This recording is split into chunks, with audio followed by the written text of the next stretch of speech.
Okay, let's start again. In this lecture, pardon me, we will begin discussing VB complex data types, in which we combine several primitive data types. So primitive means like integer or string, something like that. The goal is to create a more complex data structure to manage multiple pieces of data together as a list. Visual Basic supports many list types. Today we'll look at our first such type called an array, a Visual Basic array, in which we construct and use an indexed array of elements. So we saw here that this was an indexed array. These are called the indices. All must be of the same type, so they all have to be, for example, string or integer, but you can't have strings and integers together in the same array. We will use an index, an integer, to keep track of the elements. So we use these integers to keep track of the elements. Notice that there are 4 elements in the array. So we say the size of the array is 4, but the largest index is 3, right? We will discuss declaring, initializing, and using Visual Basic arrays. I think we already did all of those. Followed by various related topics. We'll use a for each loop. That's different. We had for loop before, not for each. An additional loop flavor designed specifically for lists. And we'll talk about resizing the array. So this array is of size 4, but if you want to change the size, you have to do something special. And you use the redim keyword, and also there's a preserve keyword. Making multi-dimensional arrays, so you can have more than, so this would be called a one-dimensional array. Size is 4, but it's one-dimensional. If you had like a matrix, that would be called a two-dimensional array. And when and how to delay array creation.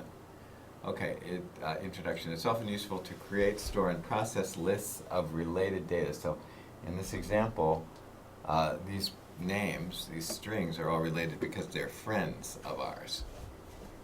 So we put them in a list, in which each member of the list has the same data type. So again, you can have all strings, or you can have all integers or whatever, but you can't have strings and integers, for example. For example, a list of student names, all of type string.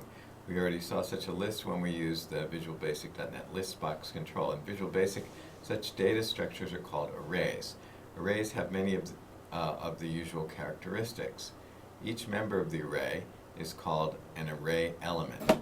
So we have the 0th element of the array, the 1st, the 2nd, and each one of these, Fred, Wilma, would be called an element of the friends array. All array elements must be of the same data type.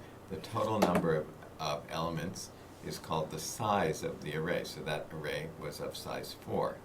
Each array element is assigned a numeric index, so we see 0, 1, 2, 3. Those are the numeric indices that are assigned to Fred, Wilma, and so on. A number used to reference, i.e. access, the array element. So if you want to access the 0th element, you write it, you do this. You want to access the 1st element, you do this. Now when I say first, it's actually the 2nd, right? But I don't know how to say it, except for to call it the 1st element. Or I could say the element with index 1, but that's a little bit long. All arrays in VB.NET and many other languages are 0 indexed. So we begin with 0.